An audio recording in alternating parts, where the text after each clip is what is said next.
Fala galera, tudo bem? Sejam bem-vindos ao Dalbrand Concursos. Vamos dar continuidade ao nosso estudo. Estamos aqui preparando para o seu concurso, para a sua prova, e vamos dar prosseguimento à nossa aula, tá joia? Hoje nós vamos trabalhar uma lei de grande importância, de grande relevância, que sem sombra de dúvida pode cair na sua prova, que vai cair na sua prova, né? Que é a Lei 9455 de 97, é a lei de tortura. Meu nome é Elber, sou professor do WM Concursos, mestre em Direitos Fundamentais, tá joia? Então vamos dar continuidade ao nosso estudo. Vamos lá.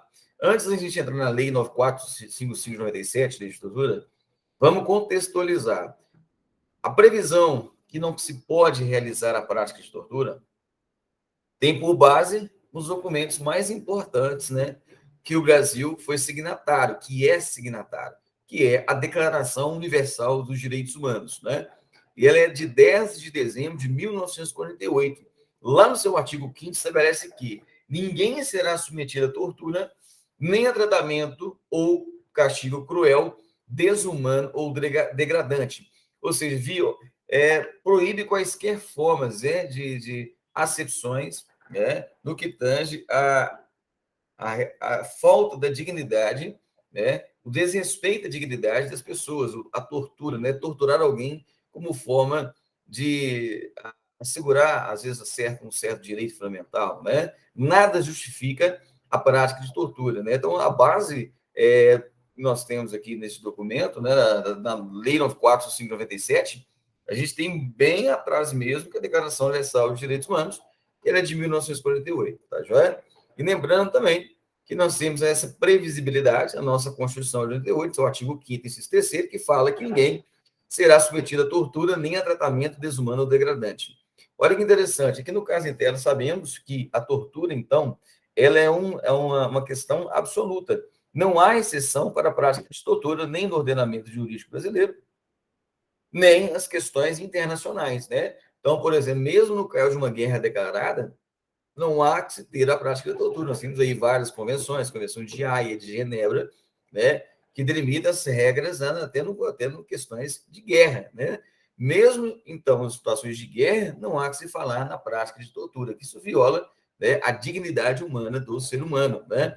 A gente sabe muito bem que, por exemplo, a vida, que é o maior bem tutelado na ordem jurídica, em determinados momentos, o próprio Estado, o poder público, igual no caso do Brasil, democrático, republicano brasileiro, permite, às vezes, retirar a vida de uma pessoa em determinados momentos. Por exemplo, no caso de guerra declarada, por força do artigo 5º, né, que estabelece.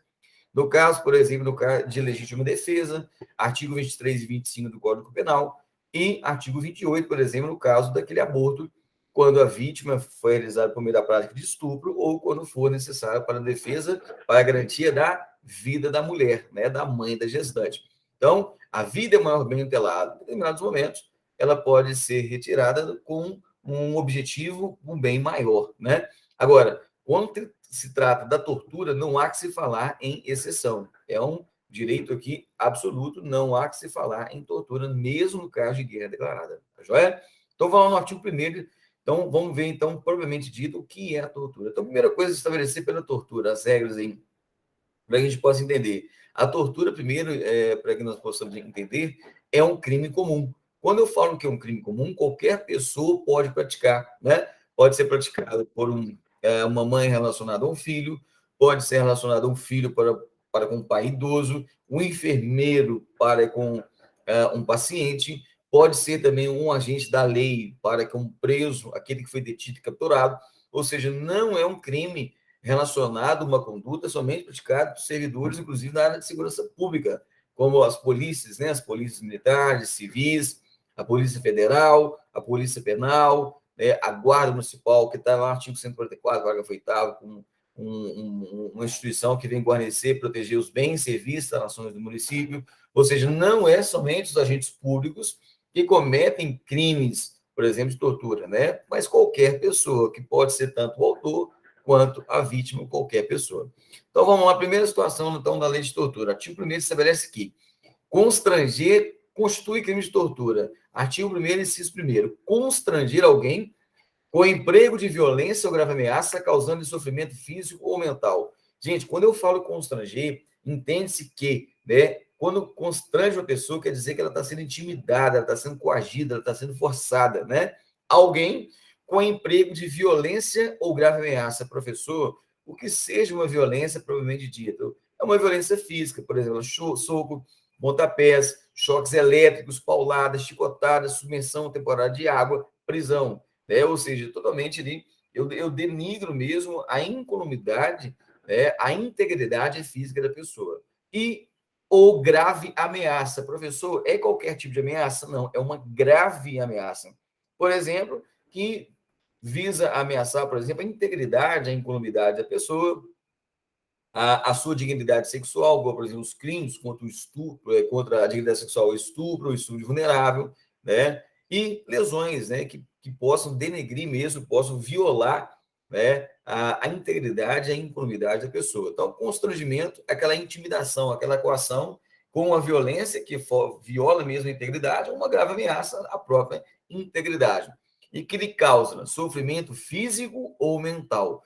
Olha que interessante. Então, aqui no caso em tela, pode gerar um sofrimento físico mesmo, né? Uma violência física ou mental, às vezes ao psicológico da pessoa. Então, lembrando, nós temos essa ideia, né? Que a tortura, ela tem uma finalidade específica, nós vamos ver, né? Então, a primeira coisa que realiza é um constrangimento, é uma intimidação, com uma violência que pode ali violar a integridade ou uma grave ameaça a essa integridade, que lhe causa ali, sofrimento físico, por exemplo, né? Uma dor física mesmo, uma lesão, ou um sofrimento mental relacionado ao psicológico da pessoa, né?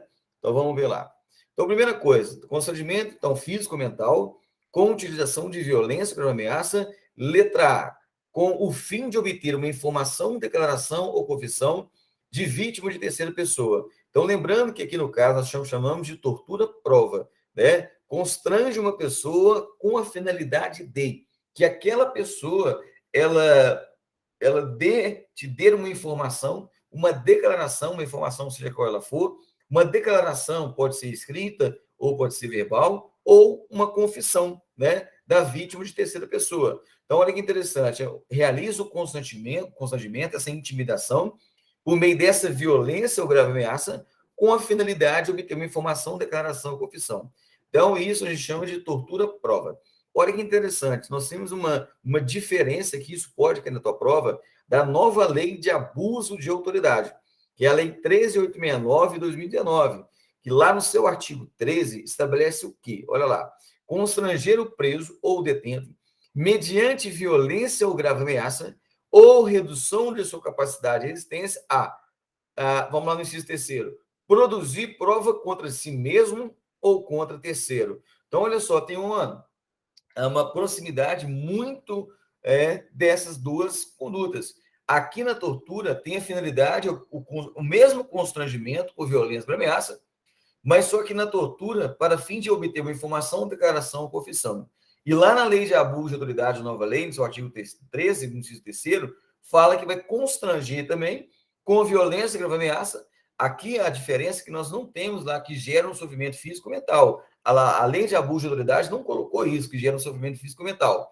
Mas constrange por violência e grave ameaça. Agora, o inciso terceiro fala produzir prova contra si ou contra terceiro. Olha só que interessante, a gente tem o direito à não autoincriminação, direito à não autoculpabilidade. Então, se força, se constrange o preso para que ele produza prova contra si, né, ou contra terceira, aí configura abuso de autoridade. Eu creio, a forma mais contundente que pode cair na sua prova, eles tentar mudar, na verdade, não o sentido, e sim a literalidade da lei. A lei fala que quando eu busco o constrangimento físico-mental com violência ou ameaça para obter informação, declaração ou confissão, tortura. Constranger com violência ou grave ameaça, ou reduzindo sua capacidade de existência para que ele produza prova contra si ou contra terceiro, abuso de autoridade. Então, eu vejo que eles podem colocar na prova, eles podem inverter isso aí, tratando a tortura como abuso de autoridade e abuso de autoridade como se fosse a tortura. Tá joia? Então, fiquem atentos aí nessa particularidade. Letra B. Olha aí, o mesmo constrangimento físico-mental com utilização de violência e grave ameaça. Agora, para provocar ação ou omissão de natureza criminosa. A gente chama isso de tortura para a prática de crime. Olha só, constrange uma pessoa, por exemplo, um gerente de banco, para que ele realize um furto lá da sua agência bancária por meio da prática de tortura. Se ele, no caso, por exemplo, ele está torturando um parente daquela pessoa, por exemplo, né? Esposa, filhos, ele está torturando, o criminoso está torturando a família para que aquele cidadão, gerente do banco produza uma ação, que, ou seja, que é praticar o furto lá daquele bem, né, lá do banco. Ou seja, nós temos aí o concurso material de crimes.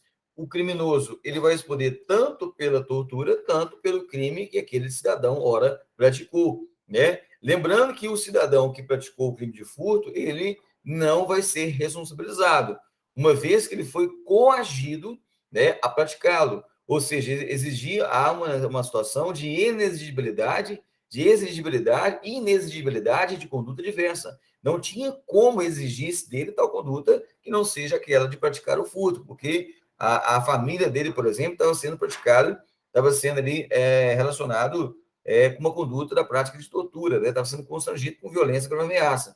Então, ali no caso, ele foi coagido a praticar tal conduta. Então, para provocar ação ou omissão de natureza criminosa. Nós temos aí a linha C, que estabelece que, em razão de discriminação racial ou religiosa, então é o mesmo constrangimento físico ou mental com utilização de violência e ameaça, mas aqui em razão de discriminar em relacionado à raça ou religião. Então, lembrando, primeira coisa, nós vamos lembrar, discriminação significa segregar, excluir, afastar, né? Em decorrência de raça ou religião.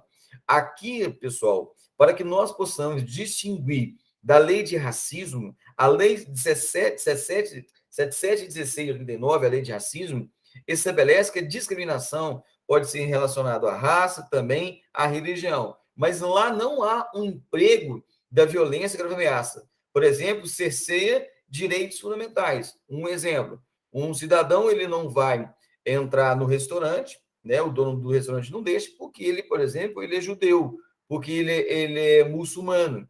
Eu estou fazendo uma discriminação religiosa, por exemplo, de procedência nacional, em relação a criar um obstáculo para que a pessoa exerça um direito fundamental. Então, isso é lei de racismo. Se eu crio um obstáculo para a pessoa exercer um direito fundamental, discriminando-a em relacionado à raça e religião, é lei de racismo. Agora, quando eu realizo o constrangimento com violência, grave ameaça, discriminando em relacionado à raça e religião, aí não. Aí é lei de tortura. Por exemplo, um agente um policial penal, ele discrimina, por exemplo, um preso e ele utiliza violência, grave ameaça, constrangendo, né, causando sofrimento físico, mental, porque ele não concorda com aquela religião daquele preso. Então, ele está realizando uma tortura discriminatória e não um crime de racismo. Lembrando que o crime de racismo, então, é quando você cria um obstáculo para a pessoa exercer um direito fundamental. E a Lei 7716 de 89 não traz a situação de violência e ameaça por meio do constrangimento. Quando eu tenho constrangimento com violência e ameaça, eu tenho a tortura discriminatória. Bacana? Então, fique atentos aí para a sua prova. Olha lá, no inciso segundo, aqui nós temos, só a gente lembrar que nós falamos que a lei de tortura é um crime comum, que qualquer pessoa pode praticar. Nessa situação aqui do inciso segundo, é um crime próprio, porque somente essas pessoas que têm a guarda, poder ou autoridade podem exercer a tortura. Então, vamos lá. Então, submeter alguém sob a guarda, poder ou autoridade, com emprego de violência, a mesma violência e ameaça, olha só que eu destaquei, a intenso sofrimento físico ou mental. Olha só, quando aqui no caso eu estabeleço que não é um crime comum, que é um crime próprio, que no caso somente essas pessoas podem cometer o crime de tortura. Aquela pessoa que tem a guarda, poder ou autoridade sobre outrem, né? Com o emprego da violência, a própria violação à integridade da pessoa ou a grave ameaça. A intenso sofrimento físico ou mental. Aqui eu não estabeleço que é um sofrimento físico ou mental. Aqui nós estabelecemos que é um intenso, ou seja, um grande sofrimento físico ou mental, como forma de aplicar castigo pessoal ou medida de caráter preventivo. Então, aqui nós estabelecemos, então, que é um crime próprio, né? Somente pode ser cometido por autoridade, guarda, aquele que tem autoridade, guarda ou vigilância sobre a vítima. E lembrando aqui o quê? Então, um exemplo, professor, de guarda, poder e autoridade. Um filho, um pai relacionado para com o filho, um tutelado, um curatelado, um preso, por exemplo, um policial penal, um policial militar, um policial civil que detém a guarda ali, né, a custódia daquele preso, quando há uma detenção e a captura, né, tem aquele poder e autoridade sobre aquele preso. O interno, por exemplo, na escola ou no hospital, por exemplo, o enfermeiro, né, para com um paciente, né, somente ele tem a guarda, ele tem aquela autoridade sobre aquela pessoa. Então, ele pode cometer, no caso, a intenso, como violência ou ameaça, a intenso sofrimento físico-mental. Por exemplo, lá deixa a enfermeira de aplicar a injeção, por exemplo, para a dor, né? Retirar a dor de um paciente na intenção mesmo, né? De um castigo pessoal, por exemplo. Aquele paciente está, por exemplo, urinando várias vezes no dia na fralda e a enfermeira não quer ficar fazendo a troca da fralda, né? Daquele idoso, por exemplo, né? Daquela pessoa que está enferma. Então, como forma de aplicar castigo, né? Que ele está urinando muito, gera ali, por exemplo, deixe de aplicar, por exemplo, uma injeção, né? Ou seja, ou deixe de priva ali, por exemplo, do alimento, né? Olha só, isso é um castigo pessoal. Então, como forma de aplicar castigo, como forma de você não está me obedecendo, está urinando demais, está fazendo as necessidades fisiológicas totalmente desregulada, vou aplicar ali um intenso sofrimento físico-mental com violência e ameaça. Por exemplo, não vou te dar as injeções ali, que no caso interna, para combater a dor que a pessoa, às vezes, aquele paciente está sentindo, né? Por exemplo, lá um preso, né, que você deteu e capturou aquele preso, coloca ele numa sala, numa cela, né, e enche lá, por exemplo, de gás lacrimogêneo, né? Ou seja, como forma de aplicar castigo, que às vezes aquele preso ele não está cumprindo aquilo que ele deve, ou medida de caráter preventivo, justamente como forma para que ele não cometa tais condutas novamente. Então, ao invés de levar por forças do direito, da lei de execução penal, com as normas estabelece os deveres e os direitos do preso, não. Cria uma medida de caráter preventivo, ou seja, põe aquele preso que ele está descumprindo, ao invés de gerar ali uma punibilidade correta, conforme uma sanção prevista na LEP, na Lei de Execução Penal, coloca lá, por exemplo, numa sala isolada e enche de água, por exemplo, e joga lá, por exemplo, um ar lacrimogêneo. Então, gera um intenso sofrimento físico-mental a este preso. Tá joia? Aqui lembrando que nós temos o ânimos corrigente, né? Então, a ideia aqui é corrigir. Então, por isso que fala castigo pessoal ou medida de caráter preventivo. E aqui, gente, a pena é de reclusão de 2 a 8 anos. Então, a modalidade comissiva, aquele que pratica a conduta por intenção de fazer, né? Pratica o ato, é a pena de reclusão de 2 a 8. Eu estou destacando aqui a pena que essas penas costumam cair na lei de tortura. E nós vamos ver na situação de omissão, a pena é a metade. Aí, no caso, vai ser a detenção de 1 a 4 anos. Então, no caso daquilo de caráter de omissão. Aqui eu tenho o caráter comissivo, pela prática da conduta, né, de fazê-lo. Aqui nós temos um resumo, né, gente? Olha que bacana. Então, a tortura prova, tortura persecutória, ou seja, que busca uma informação, declaração ou confissão da vítima de terceira pessoa. Eu tenho a prática de tortura crime, para provocar ação ou omissão de natureza criminosa. E a tortura discriminatória. Lembrando que nós temos essa asepsia, essa separação da lei de racismo, que é a Lei 77.1689, quando eu crio um obstáculo para a pessoa exercer um direito relacionado à raça ou religião. Aqui é tortura discriminatória, tá joia?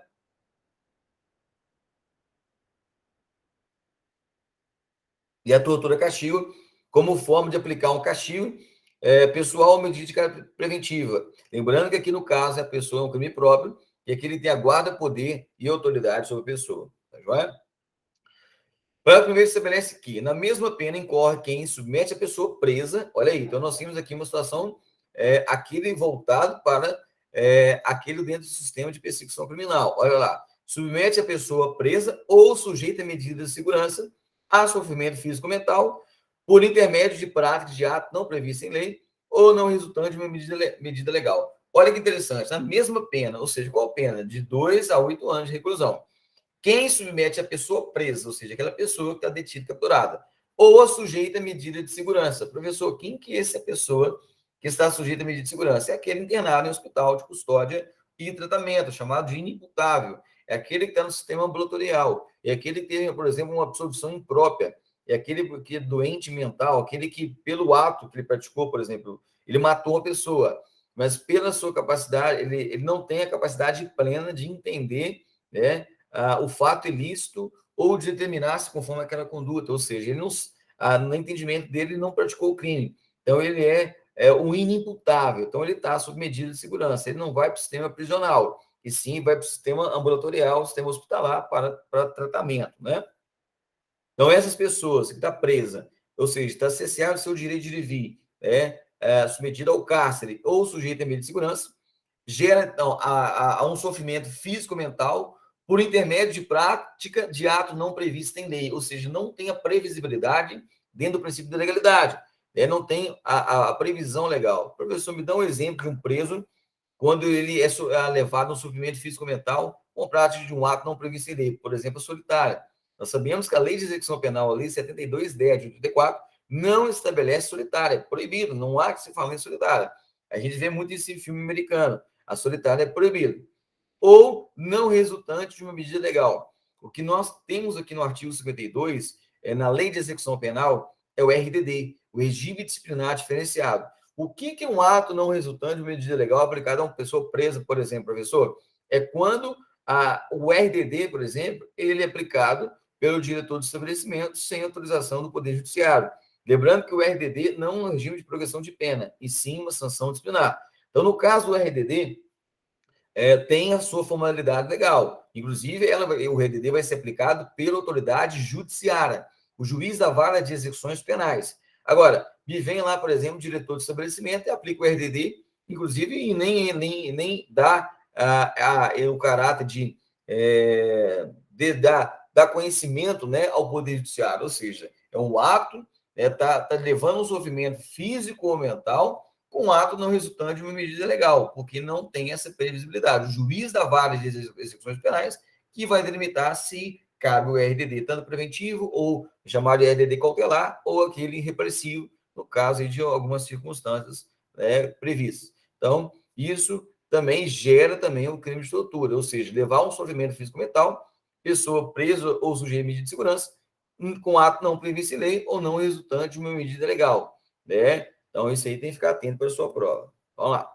Olha aí, tem uma imagem aí para identificar, né? A questão da tortura, tá vendo? Vamos lá. Parágrafo 2º estabelece que aquele que se omite em fase das condutas, quando tinha o dever de evitá-las ou curá-las, incorre na pena de detenção de 1 a 4 anos. Então, nós temos a situação do dolo e da omissão. O dolo, a gente fala que é o caráter comissivo, a prática da ação, né?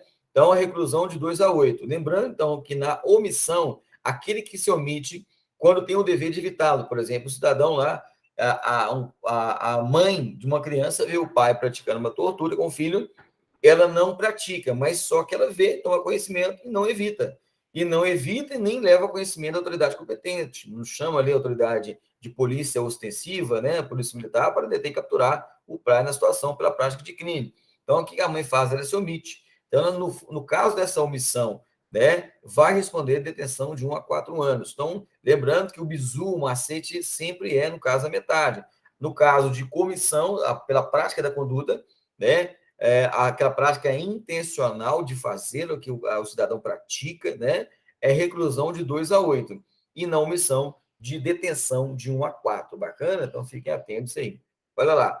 Aqui no parágrafo 3º, nós temos a tortura qualificada, ou qualificada pela lesão corporal, né, no caso grave ou gravíssima, ou a tortura qualificada pela morte.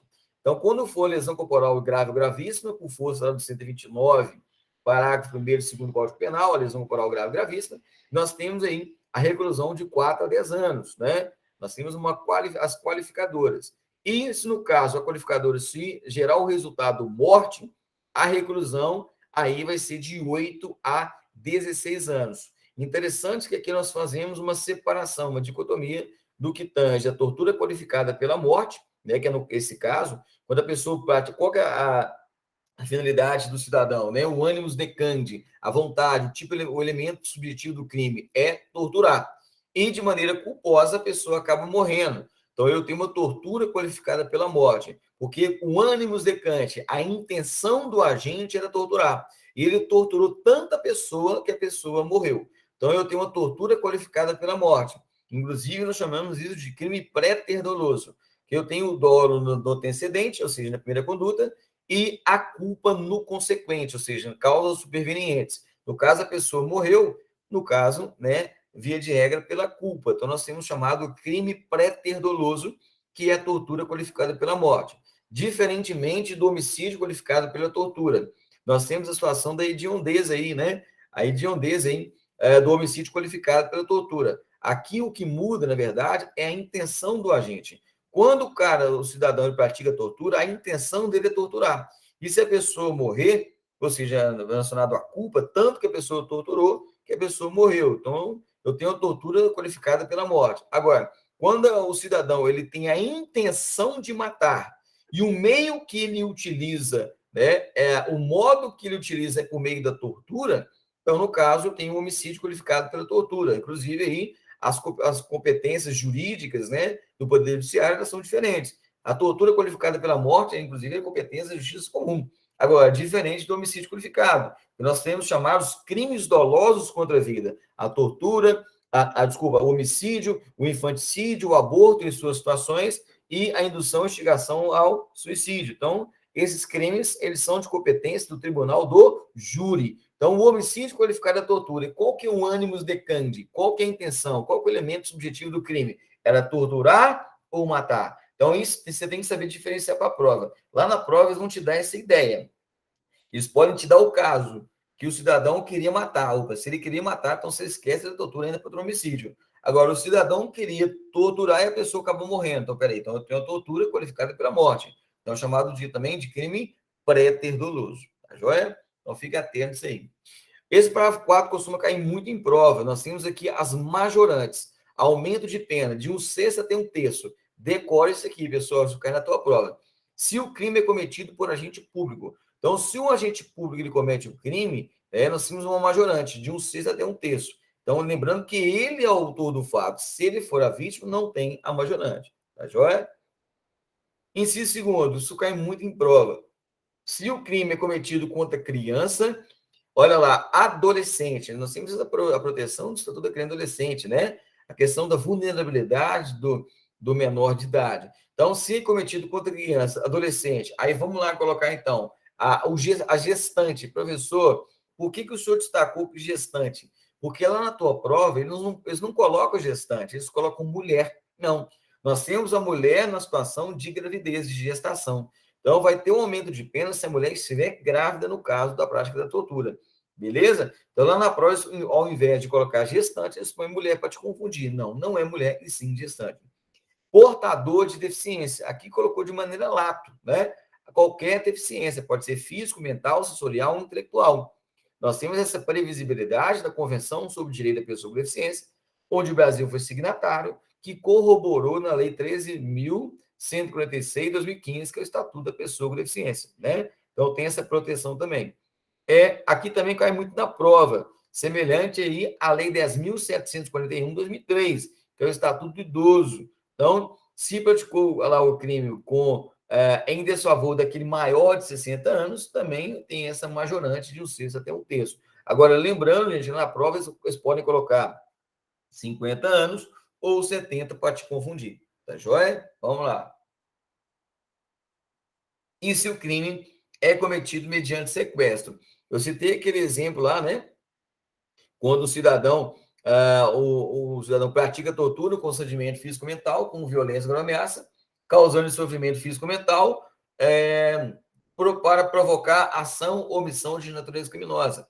Lembra que eu falei lá que o cara sequestrou a família, tomou de refém a família para que o gerente do banco ele realizasse aquele saque, né, lá para os criminosos. Então, nós temos o concurso material. O criminoso ele vai responder tanto pela prática da tortura, quanto pelo crime que ele praticar. E vai ter, no caso, essa majorante por meio do sequestro, né? A gente chama de coação moral irresistível, né? Ela sequestra a família do gerente de um banco. No caso, não tem como, né, exigir outra conduta que não seja aquela praticada pelo gerente, porque está por meio, né? É uma coação moral ou, né, irresistível. Parágrafo 5º, importante destacar. Olha aqui, pessoal, isso aqui é muito importante destacar. A condenação acarretará a perda do cargo, função ou emprego público e a sua interdição pelo dobro do prazo da pena aplicada. Gente, olha o que eu destaquei aqui. A condenação na lei de tortura acarretará. a perda do cargo, função ou emprego público. Aqui estabelece uma ideia automática. Aqui estabelece que o juiz ele não precisa motivar. Isso é um ato já automático. O juiz não precisa motivar, e aqui no caso em tela, não há que se falar em reincidência. Aqui é direto. Se ele for condenado, né, o agente público, a pena vai ser, a condenação vai trazer esse efeito automático, né? Ele é automático, a perda do cargo em função pública e a sua interdição pelo dobro do prazo. Vamos dar um exemplo. O cidadão lá, o agente público, ele foi condenado a tortura, por exemplo, por 3 anos. Então, durante 6 anos, ele não pode realizar, né, qualquer tipo de exercício em cargo, em função ou emprego público. Tá joia? Lembrando que eu quero destacar que é diferente aqui da nova lei de abuso de autoridade. A lei 13.869 de 2019, abuso de autoridade, no seu artigo 4, parágrafo único, estabelece que os efeitos da condenação não são automáticos, diferente da tortura.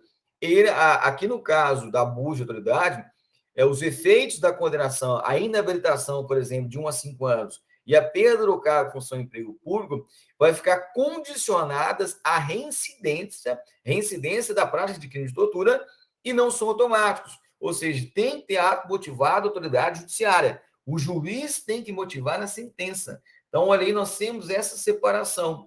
Nós temos aí, lá na lei de tortura, é uma situação que a condenação é automática, e nós temos a lei de abuso de autoridade, que não é automática. Tem que ter a reincidência do crime de abuso de autoridade e ainda tem que ter o ato motivado da autoridade judiciária. Não são automáticos. Então, o que eles podem fazer na prova? Eles podem inverter isso na sua prova. Tá joia? Vamos lá. O crime de tortura é inafensável e insuscetível de graça e anistia. Semelhante, nós vimos isso aqui lá no artigo 5º da nossa Constituição, que fala que a tortura, tráfico, terrorismo, mais os crimes hediondos da Lei 8.072 de 90, não é isso? Né? Eles são inafensáveis e insuscetíveis de graça e anistia. Quando eu falo que é inafensável, que não cabe fiança, nem por meio da autoridade político-judiciária, nem por meio da autoridade judiciária. Não se pode afiançar a tortura. E não é suscetível, ou seja, não cabe a graça e a anistia. Professor, o que seja graça e anistia? São formas de extinção da punibilidade. A graça dada, né, pelo presidente da República por meio de um decreto. A anistia extingue-se a punibilidade por meio de um ato, um ato de uma lei, né, dada pelo Congresso Nacional, que se perdoa o ato de um fato criminoso e que o presidente da República sanciona. Então, nós temos a extinção da punibilidade. Então, não cabe extinção de punibilidade, né, no caso da prática de tortura. Tá joia? E lembrando que prescreve o crime de tortura. Tá joia? E lembrando que também aqui nós não temos um indulto. O indulto somente está previsto na lei dos crimes hediondos. Então, se na prova cobrar insuscetível de graça, anistia e indulto, está errado. O indulto somente tem a previsibilidade na lei 8072 de 90, que é a lei dos crimes hediondos. Tá joia?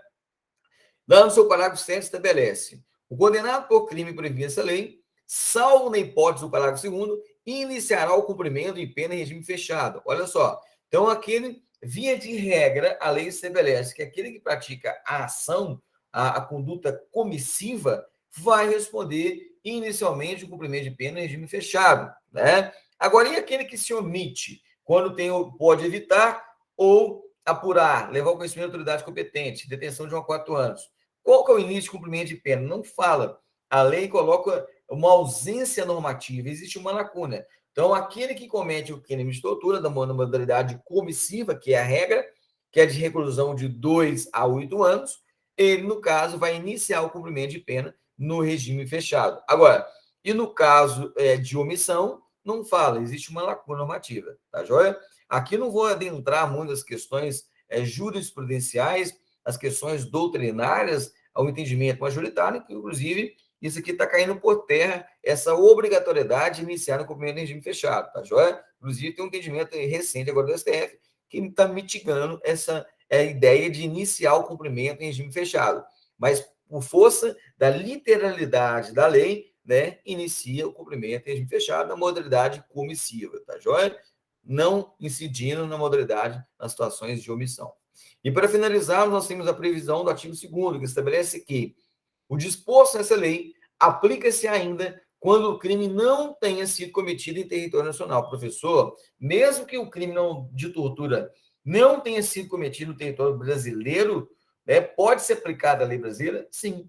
Em duas hipóteses. Primeiro, a vítima brasileira. Então, por exemplo, a vítima está lá nos Estados Unidos, lá no estrangeiro, um autor, né, americano, por exemplo, lá, ou seja, quem ele for, ele comete um crime de tortura contra a brasileira. Então, se esse cidadão ele vier para o Brasil, né, e no caso em tela, houver um caráter autorizativo, a deportação dele para cá, ele pode responder pela lei brasileira. Então, sendo porque a vítima é brasileira. Agora, ou na segunda hipótese, encontra-se o agente em local sob jurisdição brasileira. Professor, me dá um exemplo no local que está sob jurisdição brasileira. Por exemplo, nós temos as chamadas embarcações aeronaves brasileiras que estejam, por exemplo, a serviço do Brasil, a serviço do Estado, do poder público brasileiro. Então, as embarcações aeronaves, aonde quer que elas estejam, se estiver a serviço do Brasil, é um local sob jurisdição brasileira, né? Então, por exemplo, lá, se um cidadão que não é brasileiro, ele comete um crime de tortura lá, nesse local, por exemplo, nessa embarcação, nessa aeronave, que está em mar aberto ou outro em território estrangeiro, mas que esteja a serviço do Brasil, é um local sob jurisdição brasileira. Logo, ele pode responder, sim, pela lei de tortura brasileira. Tá joia? Pessoal, então, espero que tenha sido muito bem claro, muito tranquila essa norma. Decorem, lógico, entendam esses pontos principais e decorem para a sua prova. Tá joia? Façam exercícios e até a próxima aula. Um grande abraço.